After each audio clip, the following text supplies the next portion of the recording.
여러분 안녕하십니까. 고용안전망 사각지대에 있는 특수고용직 종사자에게 고용보험을 적용하기 위한 정부 법안이 확정됐습니다. 계획대로 되면 학습지, 교사 등 특수고용직이 혜택을 받을 수 있습니다. 가뜩이나 코로나19로 일자리를 위협받고 있는 이들에게 울타리를 마련하는 일. 재난지원금도 그렇고 고용보험도 그렇고 울타리를 빨리 치는 것만큼이나 빈틈없이 치는 게 중요한 듯합니다. 사사건건 시작합니다.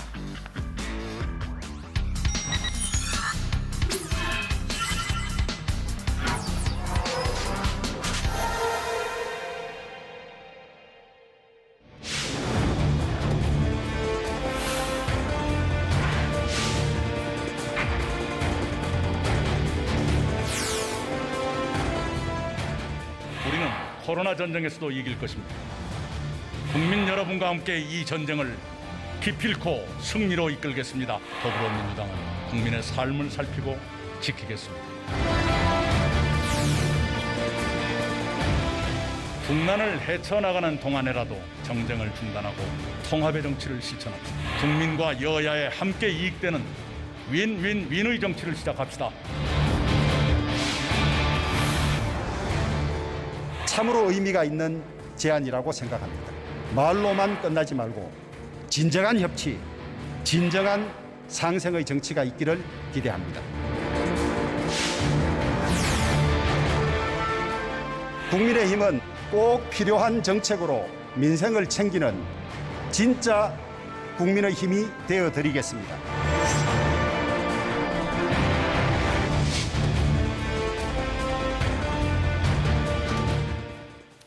네, 추미애 장관 아들 휴가와 관련해 국민의힘이 연일 의혹을 제기하고 있습니다. 부분 폐쇄됐던 국회는 오늘 오후에 일정을 재개했습니다. 여의도 사사건건 김종민 민주당 의원, 장제원 국민의힘 의원 나오셨습니다. 안녕하십니까? 안녕하세요. 네, 안녕하십니까?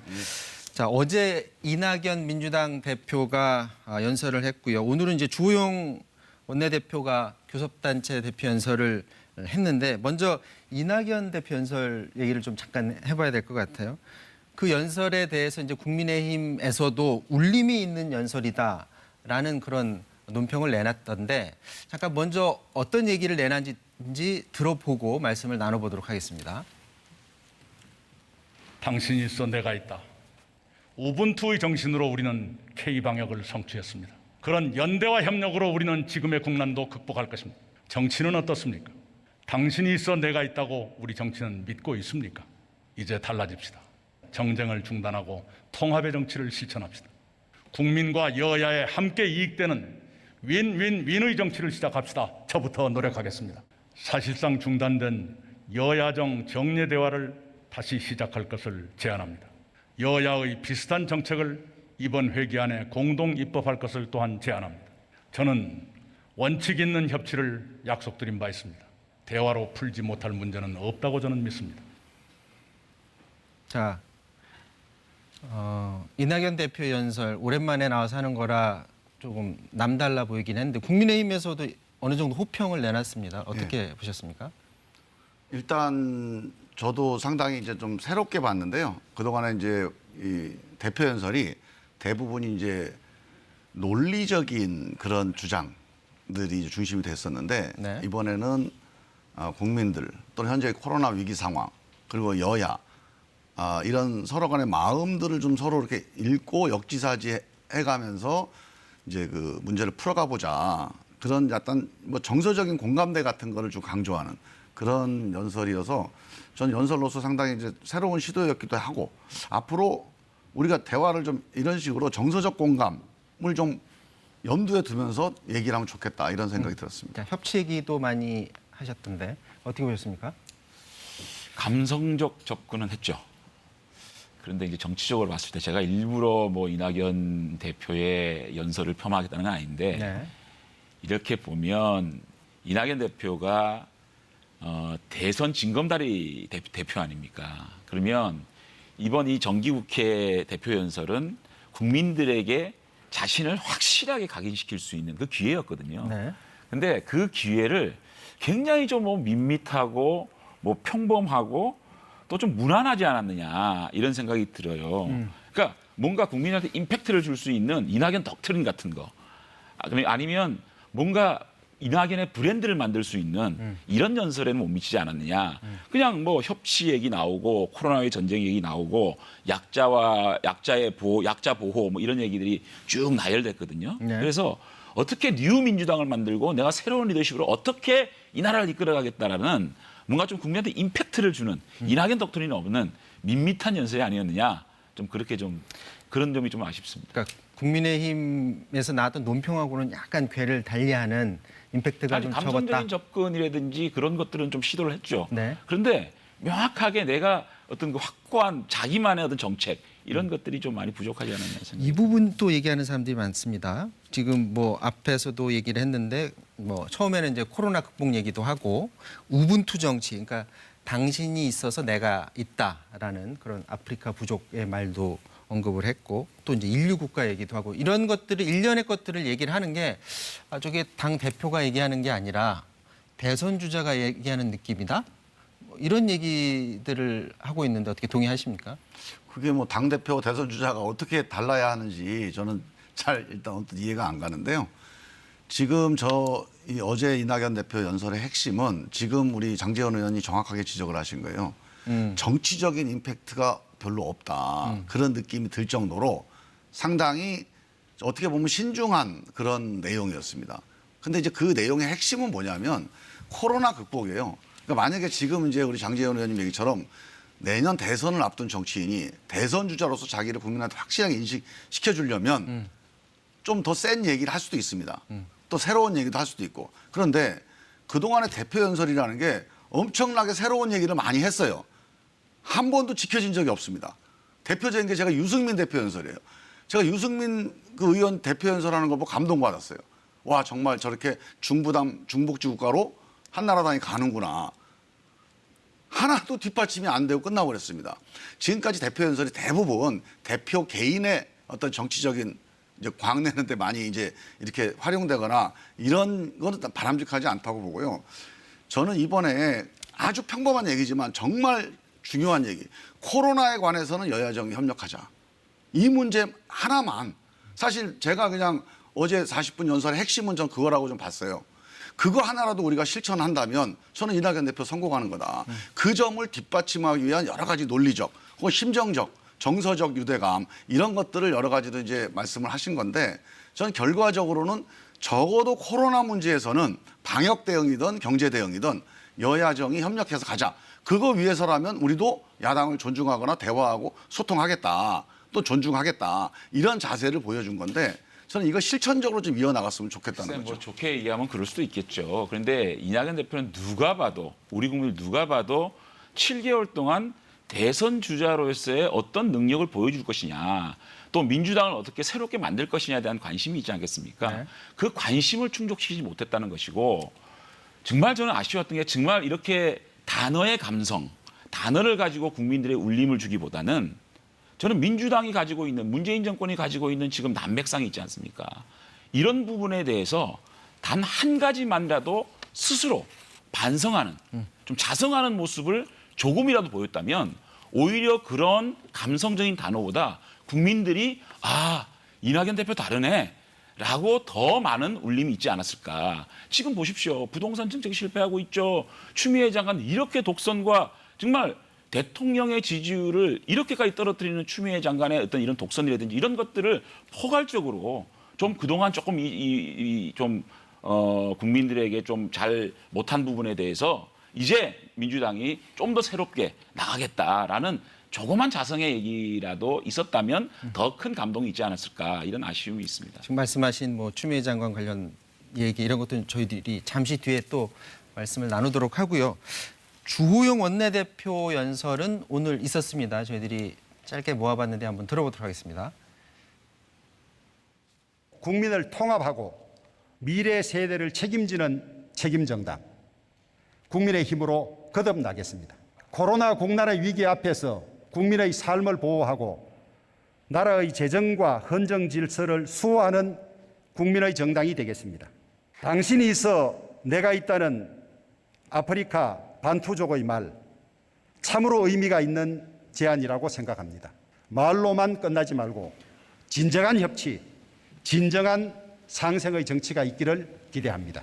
그 아까 말한 우분투 정치에 대해서 이낙연 대표의 말을 이제 받았어요. 진정한 협치를 기대한다라는 말인데 어떻게 좀 잘 될 것 같습니까? 예, 뭐 잘 돼야죠. 지금 이제 그냥 저는 좀 아쉽거나 아니면 조금 이제 그 반론을 제기하고 싶은 것도 여러 개 있는데 제가 딱 오늘 연설 들으면서 드는 생각이 네. 작년 나경원 대표 연설이 생각이 나요.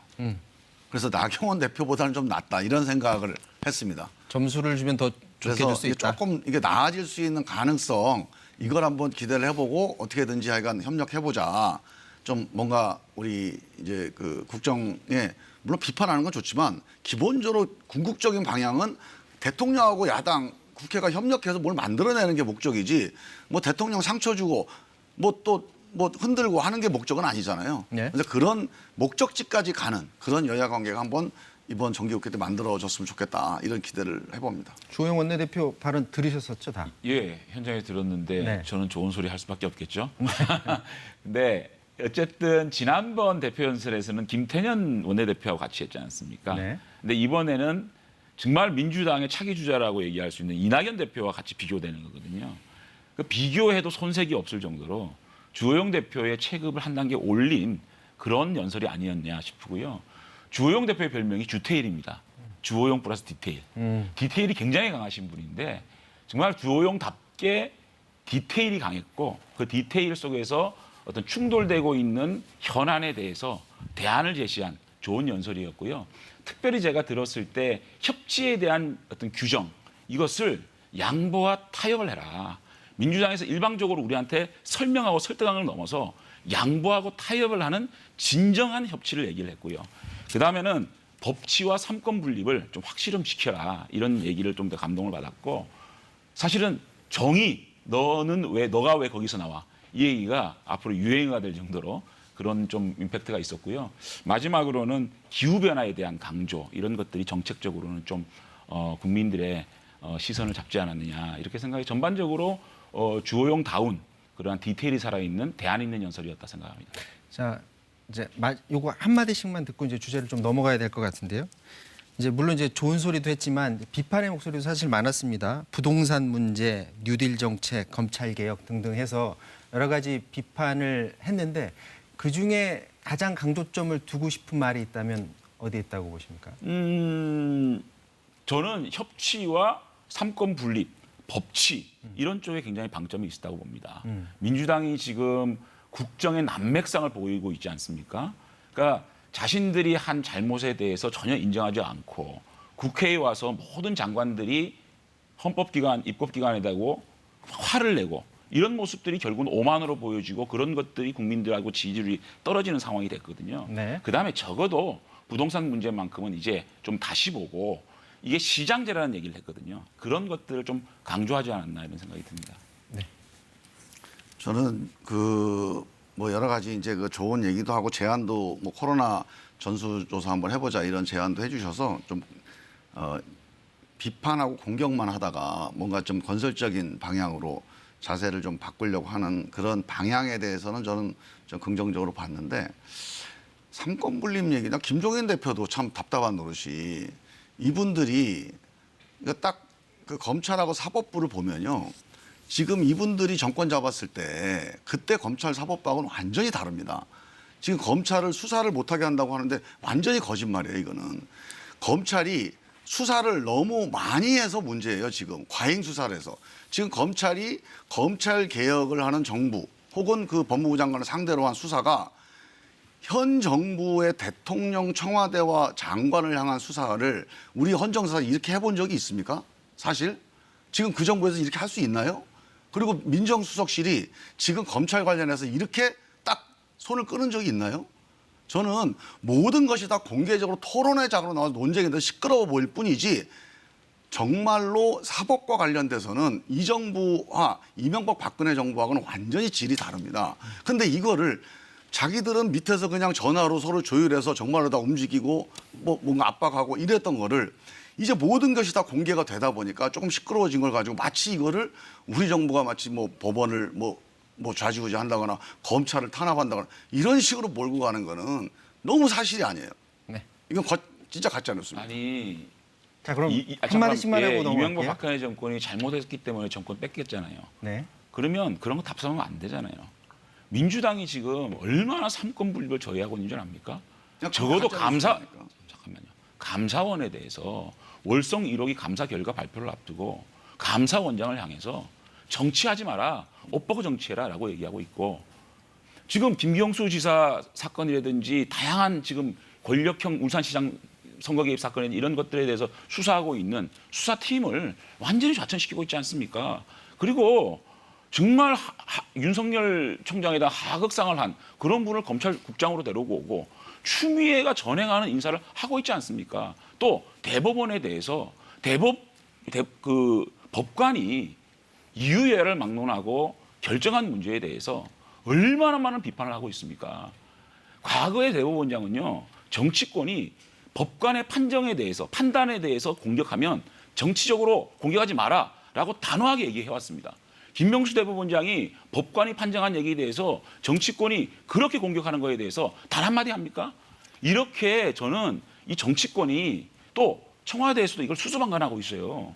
이것을 보고 저희는 삼권 분립을 저해하고 있다고 얘기하는 겁니다. 정말 정치권이 자제해야 됩니다. 네. 자, 김종민 의원 마지막 한마디로 한마디 짧게 듣고 얘기할게요. 넘어갈게요. 그냥 네. 저는 미래통합당에서 삼권 분립 얘기하는 건 비양심이라고 봅니다. 한번 미래통합당 정권 잡았던 시절 이 법원과 검찰을 어떻게 자기들이 상대했는지 우병우 수석이 어떻게 검찰을 관리했는지 그거하고 지금 아직까지 완전히 우병우 수석이 얘기합니까? 상정벽해. 그래서 정권 뺏기지 않았습니까? 그래서 완전히 달라요. 정권 뺏기고 난 다음에 얘기하는 걸 비양심입니까? 그때 관점으로 보시면 안 어떻게 된다. 그런 단어를 씁니까? 자, 이제 국민들도 관심이 많을 텐데 추미애 장관 관련해서 이슈를 한번 짚어보도록 하겠습니다.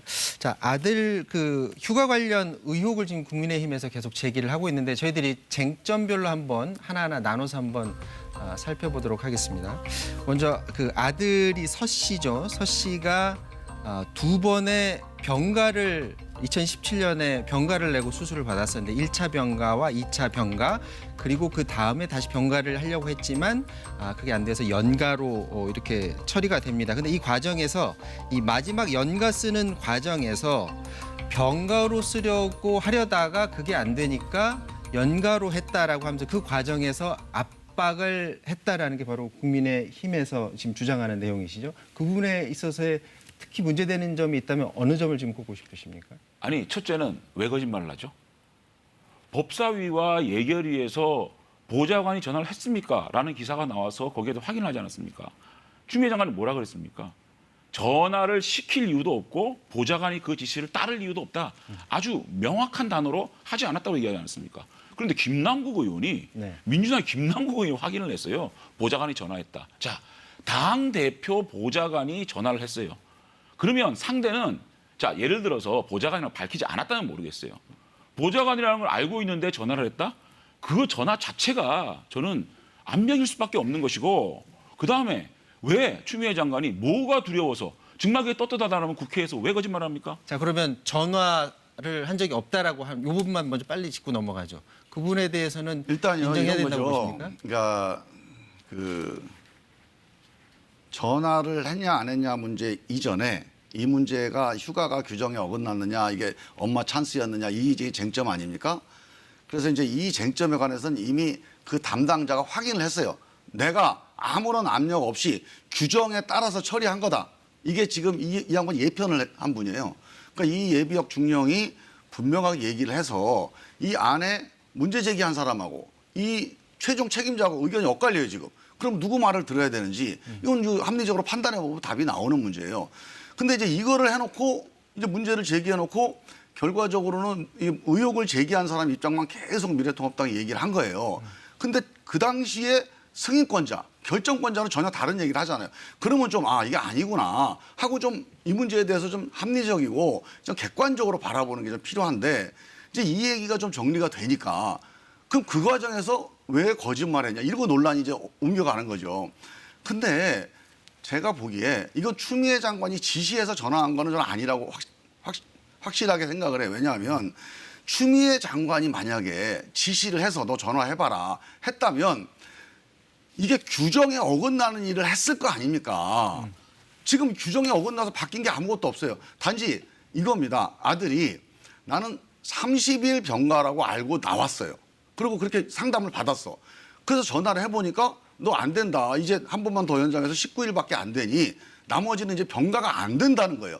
그 과정에서 이 규정이 나는 도저히 이해가 안 가는데 뭐 얘기도 좀 확인하기 어려우니까 하면서 그 아마 보좌관이 전화를 했다면 그때 막 그걸로 전화를 했을 거예요 아마.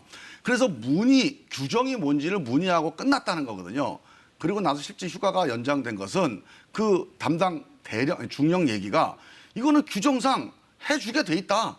그래서 해준 거다. 그리고 서류는 다 정리를 해서 그 완비가 돼 있다. 기록이 돼 있다. 그 연통 기록에 다 나와 있대요. 자, 그러면 이 전화가 타당했느냐 하는 건 별건으로 하더라도 이게 추미애 장관 지시해서 할 수 있는 전화가 아니라는 거죠. 그래서 그거는 보좌관이 전화를 한 게 적당했느냐 안 했느냐 하는 거는 좀 별건으로 하도 이게 장관이 엄마 찬스를 한 거다. 또 직권남용 이렇게 정치 공세로 몰고 가면 안 된다는 거예요. 보통 이제 병가 쓴다든가 이럴 때는 이제 알아봤더니 본인이 직접 문의도 하지만 지금 많은 군대에서 가족들한테 연락이 오긴 한다고 합니다. 근데요, 네. 저렇게 인정할 거는 좀 인정을 해야 국민들이 그 내용에 대해서 납득하는 거거든요.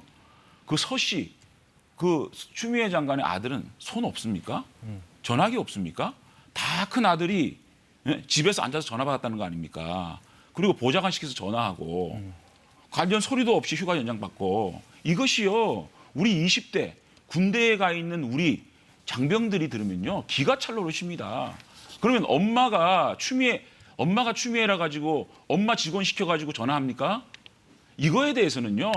정말 박탈감을 느낄 수밖에 없는 우리 20대 군에 들어가기 직전에 있는 우리 젊은이들이라든지 군 복무를 하고 있는 젊은이라든지 군을 제대한 젊은이들이 정말 박탈감을 느낄 수밖에 없는 일입니다. 그렇다면 이 문제에 대해서는 이유 여야를 막론하고 사실관계를 밝히고 정직하게 고백하고 이 문제가 왜 이렇게 됐느냐. 아니 김병민 의원이 추미애 장관은 얼마나 친할지 모르겠지만 압력이 아니었다고 저는 확신합니다라고 얘기를 하고 있어요. 추미애 장관은 가만히 있는데 국회에 나와서는 거짓말하고 있는데 인정할 거는 인정하고 사과해야 그다음 문제가 국민들한테 설득이 있다. 이거 분명히 좀 말씀드리고 아니, 저는 싶습니다. 이제 이렇게 봐야 돼요. 그러니까 만약에 이제 문제가 있다면 보좌관이 그 아들 일에 대해서 이제 뭘 대리로 전화했다. 그게 부적절하다. 그건 부적절하다고 수 있습니다. 볼 수가 있는데 왜 거짓말을 해요? 이게 장관이 또 대표가 지시를 했느냐 여부는 되게 중요한 문제. 이건 다른 문제입니다. 그래서 사실이 어떠냐를 밝히는 건 되게 중요한 거예요. 과연 대표가 지시해서 대표 지시로 전화했는지 아니면 이 보좌관하고 그 아들이 인간관계 때문에 친소관계 때문에 전화를 했는지 이건 좀 다른 문제고 전화의 내용도 중요해요. 규정을 이 아들이 도저히 이해가 안 가서 그거를 대신 알아봐 준다고 규정을 문의하는 전화였는지 아니면 이게 규정이 좀 안 되는데 좀 봐줘라 이러고 청탁을 전화했는지 이것도 엄청난 차이가 있는 겁니다. 그래서 저는 이 사실관계를 좀 분명하고 객관적으로 좀 확정을 해놓고 여기에 따라서 뭐 문제가 있으면 문제가 있는 대로 처리를 해야 되는데 지금 이제 우리 국민의힘에서 제기하고 있는 거는 무조건 추미애 장관이 지시해서 전화했다. 그리고 이건 청탁 전화했다. 청탁 전화로 엄마 찬스 썼다. 이걸 전제해놓고 공격을 하잖아요. 이건 선동이에요. 아니 정말로 정치 선동입니다. 한 말씀 드릴게요. 명색이 제1야당의 당대표예요. 제1야당의 당대표의 보좌관이 군대에 전화를 해요. 그럼 받는 사람 입장 생각 안 해봅니까? 받는 사람 입장에서 그것이 압력으로 느껴지지 않겠습니까? 그거에 대해서는 너무 보편타당한 일반적인 얘기를 하고 있는 겁니다. 무리한 얘기가 아니라 거기에 대해서는 인정을 해야 그 다음 단계에 대한 얘기가 가능하지 않겠습니까? 그걸 인정 안 하고 그것은 별개로 치고 내용을 봐야 됩니다. 이렇게 얘기하는 건요. 그렇게 얘기하는 건 아니에요. 정말 달을 가르치고 있는데 손가락 갖고 얘기하고 있는 거예요. 아니 좀 다르다. 성격이 다르다는 얘기고 저는 이제 그 대표 보좌관이 그 아들 일에 개인적 일에 관계된 게 둘의 사적인 관계가 있다 하더라도 적절치는 않았다고 생각을 하는데 이게 그런 개인적 관계로 한 건지 아니면 정치인이 의원이 지시해서 한 건지는 완전히 다른 거다. 그다음에 두 번째로는 지금 얘기대로 누가 전화를 했든 간에 대표 보좌관이 전화를 했다 하더라도 지금 우리나라 군이 휴가 관련된 그 중령도 마찬가지입니다. 그 전화로 인해서 어떤 사정 변경도 있지 않았어요. 그러니까 안 되는 걸 되게 한 게 없습니다. 그다음에 무슨 뭐 카투샤 문제니 아니면 용산으로 뭐 이 모든 게 다 무슨 청탁을 했다고 하는데 그 청탁의 결과로 바뀐 게 아무것도 없어요. 그 문제는 뭐냐면 이 들은 사람은 단순한 문의 내용을 이게 좀 뭔가 부탁이다 이렇게 들을 수는 있겠지만 결과적으로 보면 이걸로는 사정 변경이 된 게 민주당 아니면 도덕적 기준이 그겁니까? 아니 이거예요. 아니요. 정말 이겁니다. 민주당의 도덕적 기준은 그거예요? 아니요. 그러니까 그 개인적으로 전화를 했다면 잘못했다고 그 전화를 얘기하면. 한 거에 대해서는 문제를 삼거나 아니면 비판할 수도 있겠지만 이게 대표가 지시해서 전화했다 이렇게 주장하시면 안 돼요. 그건 사실관계를 국회에 확인하셔야 돼요. 와가지고 네. 소설 쓰시네. 그래서 어떻게 했다는 겁니까? 이렇게 정말 진지하지 못한 국회의원의 질문에 대해서 그렇게 진지하지 못한 태도로 일관한 추미애 장관이 거짓말을 했어요. 자, 사실관계를 전화 확정을 얘기는 하고 자자 얘기하는 두 분 잠깐만요. 전화 얘기는 이 정도에서 좀 마무리해야 될 것 같고요. 조금 더 디테일하게 조금만 더 들어가 보도록 하겠습니다. 국민의힘이 지금 문제 삼는 것 중에 하나가 자료를 그 카투사에서 그 연가 쓰는 과정에서 그 자료를 5년 동안 보관을 하도록 돼 있는데 자료가 지금 없다. 그것 가지고 지금 문제가 되고 있거든요. 근데 도대체 규정이 어떻게 돼 있는지 한번 그 기준을 한번 찾아봤는데요. 자, 이거는 주한 미 육군 규정입니다. 그 규정을 좀 봤더니 물론 이 규정은 변호사 측에서 지금 주장하는 내용이 나와서 이제 규정을 찾아봤더니 모든 카투사의 휴가 및 외출에 대한 기록을 1년 동안 보관해야 된다라고 하면서 카투사는 1년이라고 돼 있고 자, 카투사는 1년인데 육군 전체로 보면 또 5년입니다. 자, 이렇게 되다 보니까 오후에는 다시 국민의힘에서 그런 주장도 있지만 또 다른 주장도 있다라고 또 반박을 하기도 했습니다.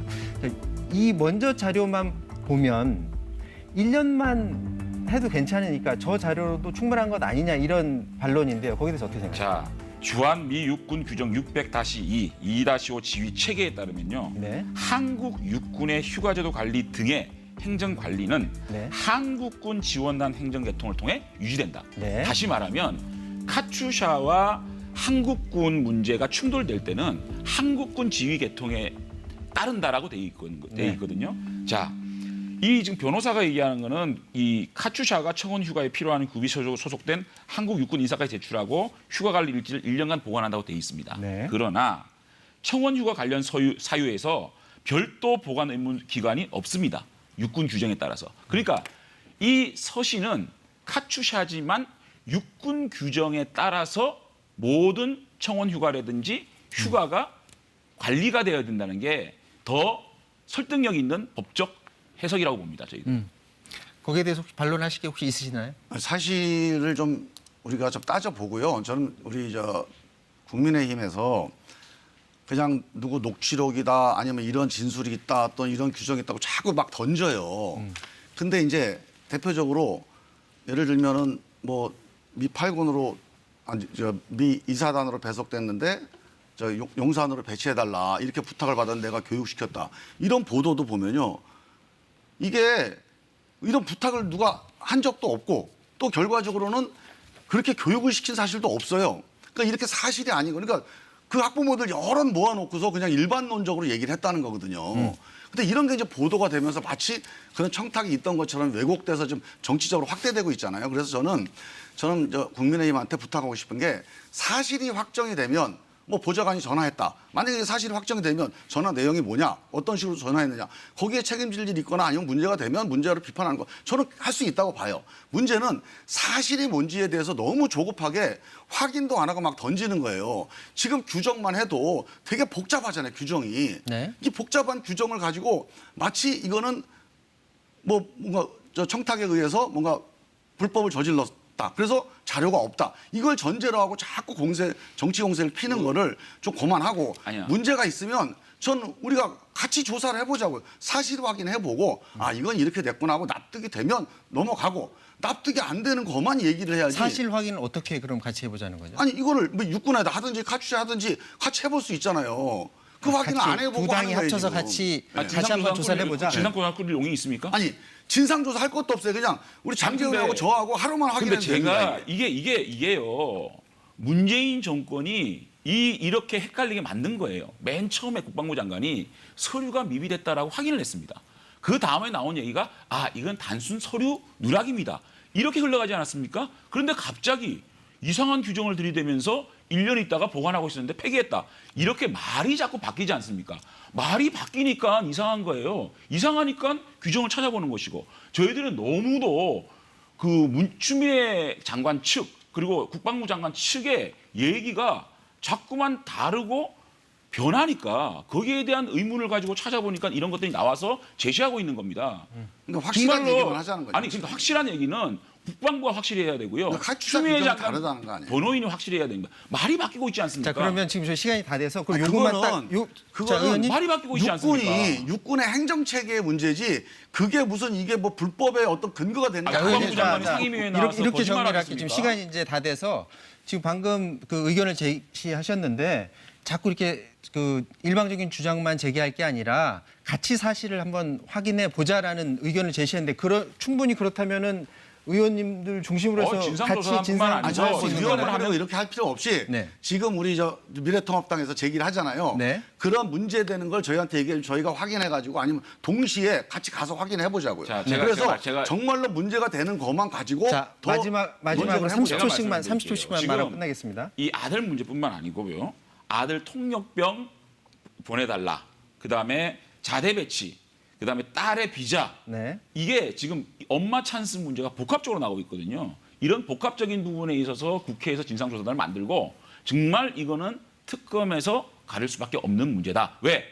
이 수사 지휘 라인에 추미애 장관이 있기 때문에 네. 그거를 좀 수용해달라는 아니, 그러니까 자꾸 정치적으로 마지막입니다. 공세하고 선동하지 말고 이게 어떻게 사실관계는 선동, 팩트인데. 간단한 겁니다. 팩트인데. 자대 배치 문제만 해도 벌써 반나절 만에 밝혀지잖아요. 그게 당사자가 요청한 게 아니고 또는 당사자한테 교육한 게 아니라 그 부모들 전체 모아놓고 한 거예요. 거기서 전차 추첨해서 결정하는 걸 어떻게 청탁을 하냐고. 그러니까 이런 거가 지금 확인도 안 되고 자꾸 정치 공세 하지 말고 문제 있으시면 저한테 연락을 주세요. 진술이 제가 나오지 확실한 답변 않습니까? 드릴게요. 일반인들의 진술이 그분들이 뭐하러 왜 자꾸 진술을 그렇게 기자회견 하겠습니까? 자, 이게 이제 여기서 자꾸 마무리해야 될 것 정치 같아요. 선동으로 가냐, 이거죠. 자, 여기서 마무리해야 될 것 같아요. 이제 나가셔서 국회에 돌아가셔서 분명히 의사가 있다고 하셨으니까 진상을 한번 밝히기 위해서 법사위원들이시니까 한번 의견을 한번 모아보시기 바랍니다. 자, 지금까지 김종민, 장제원 의원과 말씀 나눴습니다. 두 분 말씀 고맙습니다. 네, 감사합니다. 고맙습니다.